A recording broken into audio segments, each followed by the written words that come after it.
आप सभी को जय मसीह की। हमारे चैनल में आप सभी का स्वागत करते हैं। आज हम आपको अय्यूब ने शैतान को कैसे हराया, दुष्ट की परीक्षा में कैसे सफल हुआ और अय्यूब की पूरी जीवन की कहानी आज मैं आप सभी को बताने वाली हूँ। वीडियो में पूरा अंत तक बने रहे। चलिए शुरू करते हैं। बाइबल के पुराने नियम में पाई जाती है और यह मानव संघर्ष, विश्वास, धैर्य और परमेश्वर की इच्छा के प्रति परमेश्वर की एक गहरी और प्रेरणादायक कहानी है। अय्यूब की कहानी बाइबल के अय्यूब की पुस्तक में दर्ज है। यह एक व्यक्ति की यात्रा है जो न्यायप्रिय परमेश्वर में गहरी आस्था रखने वाला और समर्पित है, लेकिन खुदा की इच्छा से उसे महान दुखों का सामना करना पड़ता है। यह कहानी सवाल उठाती है कि जब अच्छे लोग पीड़ित होते हैं तो इसका कारण क्या होता है। अय्यूब उस देश में रहते थे जिसे यूजेट कहा जाता था। वे एक अमीर, समृद्ध और निस्वार्थ व्यक्ति थे जिनके पास बड़ी संपत्ति, परिवार और समाज में सम्मान था। बाइबल में अय्यूब का वर्णन एक निर्दोष और निष्कपट व्यक्ति के रूप में किया गया है। वे यहोवा के प्रति अत्यधिक विद्वान थे और अपने जीवन को उसकी आज्ञाओं के अनुसार जीते थे। उनके पास 7 बेटे और 3 बेटियां थीं और वे बहुत बड़े जमींदार और व्यापारी थे जिसके पास हजारों पशु और सेवक थे। अय्यूब की कहानी की शुरुआत स्वर्ग के एक बैठक से होती है जहां शैतान परमेश्वर के सामने उपस्थित होता है। परमेश्वर अय्यूब की ईमानदारी और उसकी भक्ति की प्रशंसा करते हैं। शैतान इस बात पर सवाल उठाता और कहता है कि अय्यूब सिर्फ इसलिए परमेश्वर के प्रति वफादार है क्योंकि उसे एक समृद्ध और सुखी जीवन मिला है।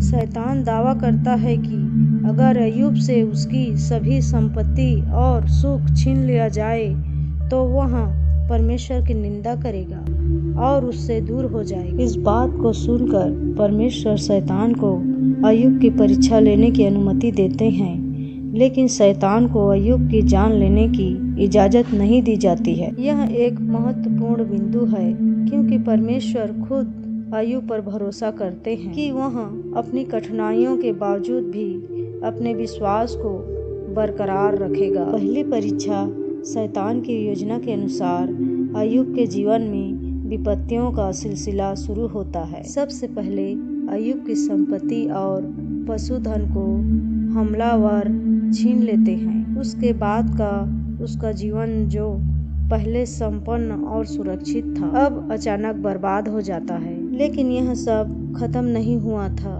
इसके बाद अय्यूब के सभी बच्चे एक साथ भारी आंधी आने के कारण मर जाते। जब वे एक ही घर में भोजन कर रहे होते हैं, इस भारी क्षति और दुख के बावजूद अय्यूब यहोवा परमेश्वर की बुराई नहीं करता।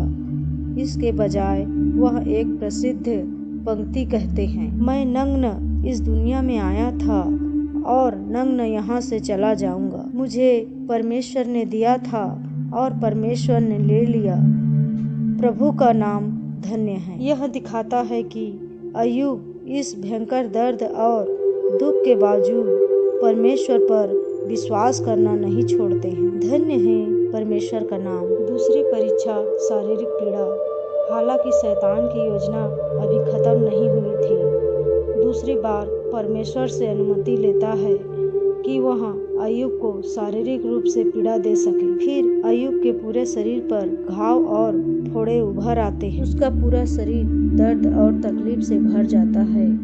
वह इतनी बुरी हालत में था कि वह अपने शरीर को खरोचने के लिए मिट्टी की बर्तन के टुकड़े का उपयोग करने लगा। अय्यूब की पत्नी उससे कहती है, तुम अभी भी अपनी ईमानदारी पर कायम हो, परमेश्वर की निंदा करो और मर जाओ। अय्यूब उसकी बात को अस्वीकार करते हुए कहते हैं, हम परमेश्वर से अच्छा स्वीकार करते हैं और क्या हमें बुरा नहीं स्वीकार करना चाहिए। और इसके बाद अय्यूब के 3 मित्र एलीफज, बिल्दद और सोफर उसकी स्थिति के बारे में सुनते हैं तो वे उसे सांत्वना देने आते हैं। वे उसे देखकर इतने दुखी होते हैं कि पहले 7वें दिन तक वे मौन रहते हैं।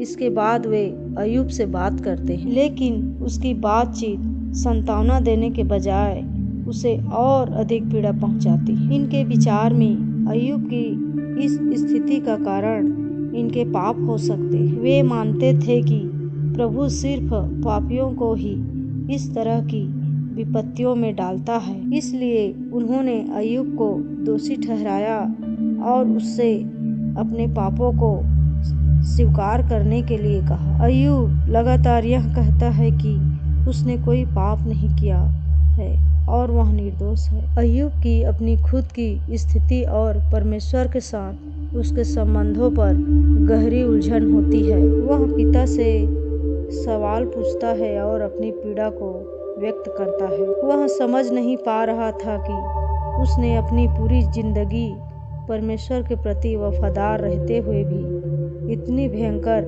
विपत्ति क्यों सही। वह परमेश्वर से पूछता है, क्यों हर निर्दोष आदमी को इस तरह पीड़ित होना पड़ता है। अय्यूब की यह उलझन और परमेश्वर से सवाल पूछने की प्रवृत्ति मानवता के लिए यह महत्वपूर्ण मुद्दे की ओर उजागर करती है। क्यों निर्दोष लोग पीड़ित होते हैं? यह सवाल धार्मिक और दार्शनिक चर्चाओं में एक केंद्रीय मुद्दा रहा है। अय्यूब की यह कहानी इसी सवाल का जवाब खोजने की कोशिश है। परमेश्वर का उत्तर अंततः परमेश्वर अय्यूब को जवाब देते हैं, लेकिन वे सीधे उसके सवालों का उत्तर नहीं देते। इसके बजाय परमेश्वर अय्यूब से कुछ प्रश्न पूछते हैं जो उनके अस्तित्व की महिमा और जटिलता को दर्शाते हैं। परमेश्वर पूछते हैं, जब मैंने पृथ्वी की नींव रखी तब तुम कहाँ थे? क्या तुम समुद्र को सीमाओं में बांध सकते हो? क्या तुम हिम और वर्षा को नियंत्रित कर सकते हो?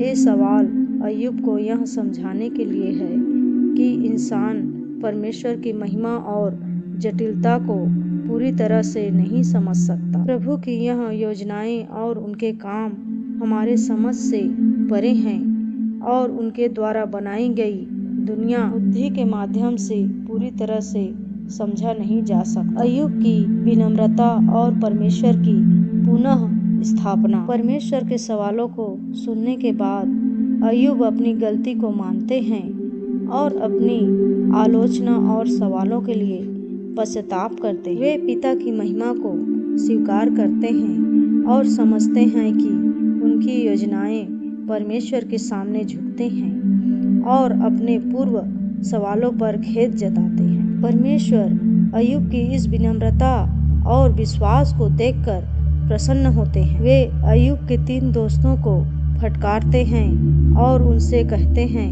कि उन्होंने परमेश्वर के बारे में गलत बातें कही। वे उनसे कहते हैं कि अय्यूब उनके लिए प्रार्थना करेगा और तभी उनकी गलती माफ की जाएगी। अंत में परमेश्वर अय्यूब को उसकी सभी संपत्ति, स्वास्थ्य और परिवार को पुनः स्थापित करते हैं। वे उसे पहले से 2 गुनी संपत्ति, अधिक बच्चे और लंबी उम्र देते हैं। अय्यूब अपने जीवन के शेष दिनों में शांति और समृद्धि का आनंद उठाते हैं। अय्यूब की यह कहानी विश्वास, धैर्य और प्रभु की इच्छा के प्रति समर्पण की एक अमूल्य मिसाल है। यह दिखाती है कि विपत्तियों के समय में भी हमें परमेश्वर पर भरोसा बनाए रखना चाहिए और हमें समझना चाहिए कि हमारी पीड़ा का कारण हमेशा हमारे समझ से परे हो सकती है। अय्यूब की कहानी में यह संदेश है कि जब तक हम परमेश्वर के प्रति सच्चे रहते हैं, तब तक अंत में हमें उसकी कृपा और आशीर्वाद प्राप्त होते हैं। इस कहानी के द्वारा परमेश्वर आप सभी को आशीषित करे। आमीन।